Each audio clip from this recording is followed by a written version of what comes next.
Alpha hospital and trauma centre, engineering college चौराहा, Sitapur road, Lucknow. दोस्तों आदाब, मेरा नाम सलीम आज़ाद है और आप देख रहे हैं यूट्यूब चैनल ग्लोबल बाउंड्री।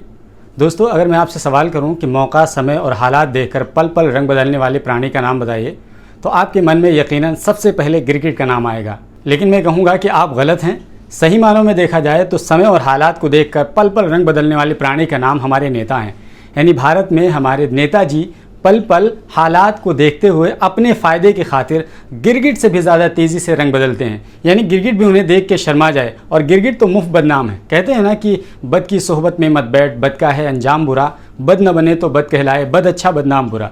तो गिरगिट तो मुफ्त बदनाम है। ये असल में मलाई नेता लोग खा रहे हैं और गिरगिट को बदनाम किए हुए हैं। ये सब मैं बातें इसलिए कर रहा हूँ कि अभी हाल ही में 3 अगस्त को ओम प्रकाश राजभर, जो भागीदारी संकल्प मोर्चा के कन्वीनर हैं, उन्होंने बीजेपी के प्रदेश अध्यक्ष स्वतंत्र देव सिंह से उनके आवास पर लगभग 1.5 घंटे तक मुलाकात की। और ये मुलाकात करवाई थी यूपी बीजेपी के प्रदेश उपाध्यक्ष दयाशंकर सिंह ने, जो स्वाति सिंह के पति हैं। इस मुलाकात के बाद जो मसाला निकल कर सामने आया वो बड़ा दिलचस्प है। आइए सबसे पहले हम आपको ओपी राजभर का वो बयान सुनाते हैं जो मुलाकात के बाद उन्होंने दी थी, और उसके बाद उनका लहजा किस तरह से बीजेपी के प्रति नर्म हुआ। तो ये भागीदारी मोर्चा जिसमें ओवैसी हैं और लोग हैं, इनका क्या होगा? तो फिर कहाँ जाएंगे? सब लोग रहेंगे साथ। बीजेपी में शाहनवाज हुसैन, मुख्तार अब्बास नकवी नहीं है, जफर इकबाल बीजेपी में है, ऐसा तो नहीं है। कश्मीर में महबूबा मुफ्ती समझौता करके सरकार बीजेपी ने बनाई ही है, कोई नई बात तो है नहीं। तो फिर भागीदारी मोर्चा आपका कैसे रहेगा? ओवैसी थोड़ी बीजेपी के साथ रहेंगे अगर आप चले गए। क्यों नहीं रहेंगे? कभी कोई सोचा था कि मायावती जी और मुलायम जी एक मंच पे होंगे? कभी कोई सोचा नहीं था, लेकिन एक मंच पे हुए। परिस्थितियां वो पैदा हो रही हैं देश में, प्रदेश में, कि लोग मजबूर हैं लोगों को साथ लेकर चलने का। और मैंने जो आपसे कही कि रंग गिरगिट की तरह बदलने वाले नेता कैसे होते हैं और ये पाखंडीपना कैसे जाहिर करते हैं, अगर आपको ये देखना है तो सबसे पहले ये तमाम वीडियोस देख लीजिए। क्या बीजेपी के साथ दोस्ती करोगे या नहीं करोगे? मैंने एक बयान दिया है, अगर उसको अपने दिखाया भी है। डूबती हुई नैया, बीजेपी डूबती हुई नैया है, इसका साथ सभी लोगों ने छोड़ दिया है। जिनको मरना है वो उनकी नैया पे जाएगा। तो आप एनडीए में आ सकते हैं? आ सकते हैं। भागीदारी संकल्प मोर्चा में 10 पार्टियां हैं। राजकुमार सैनी जी हैं, उनकी पार्टी है। असदुद्दीन ओवैसी हैं, उनकी पार्टी है। आप अगर ओवैसी जी की बार बार बात कर रहे हैं, आप बताइए कि ओवैसी जी का कोई प्रेस वार्ता हुई थी जो मोर्चे में है? समझौते के सवाल पर 2 टूक सबको जवाब देता हूं कि मेरे जीते जी बीजेपी के साथ ओम प्रकाश राजभर का समझौता नहीं हो सकता। तो आप एनडीए में आ सकते हैं? आ सकते हैं, लेकिन इन सब चीजों को लेकिन ये बहुत बड़ा बयान है कि ओम प्रकाश राजभर एनडीए में जा सकते हैं। बीजेपी के 3 फार्मूले हैं जहां वो हैं।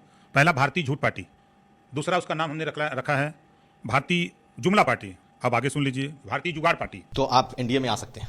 आ सकते हैं।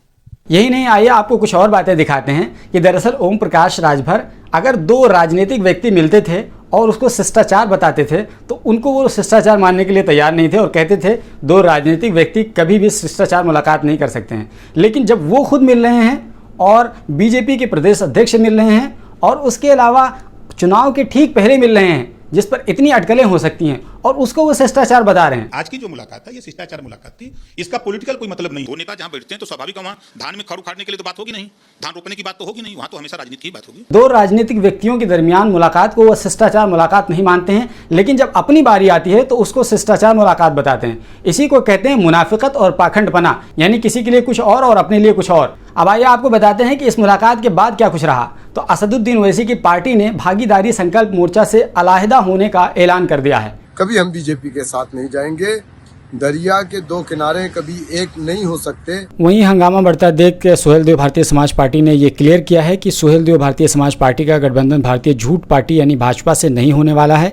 मुलाकात व्यक्तिगत था। हाँ, राजनीतिक चर्चा जरूर हुई कि भाजपा अध्यक्ष ने कहा कि 2022 आपके बिना बहुत मुश्किल है। ओम प्रकाश राजभर की पार्टी का नाम है भारतीय सुहेलदेव समाज पार्टी। उन्होंने 9 जुलाई सन 2016 को एनडीए ज्वाइन किया था और 2017 में बीजेपी को इसीलिए कामयाबी मिली थी क्योंकि उन्होंने राजभर और उस जैसे कई जातियों का वोट आसानी के साथ इनके माध्यम से अपना लिया था। आपको बता दूं कि उत्तर प्रदेश में 403 असेंबली सीटें हैं, जिसमें से कहा जाता है कि 15 से 20 सीटों पर राजभर सीधे सीधे प्रभावित हैं, यानी वो जीत हार का फैसला करते हैं। आपको बता दें कि ओम प्रकाश राजभर ने 10 छोटी छोटी पार्टियों को एक साथ मिलाकर 2022 के इलेक्शन में उतरने का ऐलान किया था, जिसमें राजकुमार सैनी, बाबू सिंह कुशवाहा, प्रेमचंद प्रजापति, बाबू रामपाल, राम सागर बिंद, रामकन कश्यप, अनिल चौहान, ओम प्रकाश राजभर, कृपा पटेल और ओवैसी की पार्टी शामिल है। वहीं ओम प्रकाश राजभर की बीजेपी के साथ इस मीटिंग के बाद पॉलिटिकल पंडित कुछ उसको दूसरी तरीके से देखते हैं।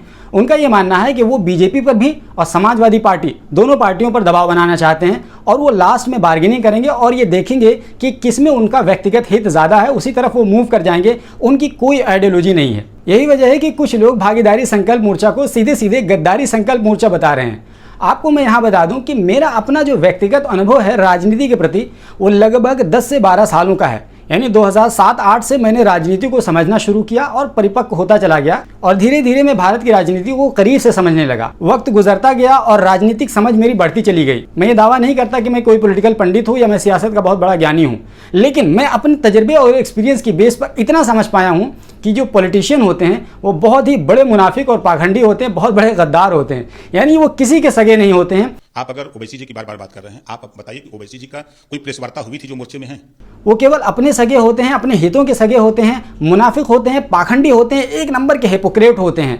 वो किसी के सगे नहीं हो सकते हैं। वो छुट्टा सांड होते हैं, ना आगे नाथ ना पीछे पगहा। वो कहीं भी जा सकते हैं, किसी के साथ भी मिल सकते हैं, कुछ भी कर सकते हैं। ना कोई आइडियोलॉजी होती है, ना ही इनका अपना कोई ज़मीर होता है। इसकी मिसालें अगर आपको देखनी है तो सैकड़ों मिसालें देखी जा सकती हैं। ज्योतिरादित्य सिंधिया के रूप में, जितिन प्रसाद के रूप में, रीता बहुगुणा जोशी के रूप में, इस तरह से कपिल मिश्रा के रूप में, और बंगाल में शुभेंदु अधिकारी के रूप में। इस तरह से सैकड़ों मिसालें हैं, दर्जनों मिसालें हैं। यहाँ तक कि मैं तो ये मानने के लिए तैयार हूँ कि कल अगर राहुल गांधी बीजेपी ज्वाइन कर लें और अमित शाह कांग्रेस ज्वाइन कर ले तो मुझे कोई ताज्जुब नहीं होगा। हो सकता है कि आप में से किसी को ताज्जुब हो और बहुत सारे लोगों को ताज्जुब हो, लेकिन मुझे 1% ताज्जुब नहीं हो सकता, क्योंकि ये इतने बड़े मुनाफिक और पाखंडी होते हैं। और अपने इस मुनाफिकत और पाखंडपना को छुपाने के लिए उन्होंने एक जुमला गढ़ रखा है कि राजनीति में ना ही कोई किसी का अस्थायी दोस्त होता है, ना ही किसी का अस्थायी दुश्मन होता है। ये दरअसल अपने पाखंडपन को छुपाने के लिए ये जुमला गढ़ा गया है और ये जनता को बेवकूफ़ बनाने के लिए ये जुमला गढ़ा गया है। उम्मीद है दोस्तों कि आप हमारे इन बातों से सहमत होंगे। अगर सहमत हैं तो हमारे इस वीडियो को लाइक कीजिए, शेयर कीजिए, और अगर अब तक आपने हमारा चैनल सब्सक्राइब नहीं किया है तो सब्सक्राइब कर लीजिए। बगल में घंटी का आइकन बना होगा, उसको दबा दीजिए ताकि जैसे ही मैं वीडियो अपलोड करूँ फ़ौरन इसकी जानकारी आपको मिल जाए।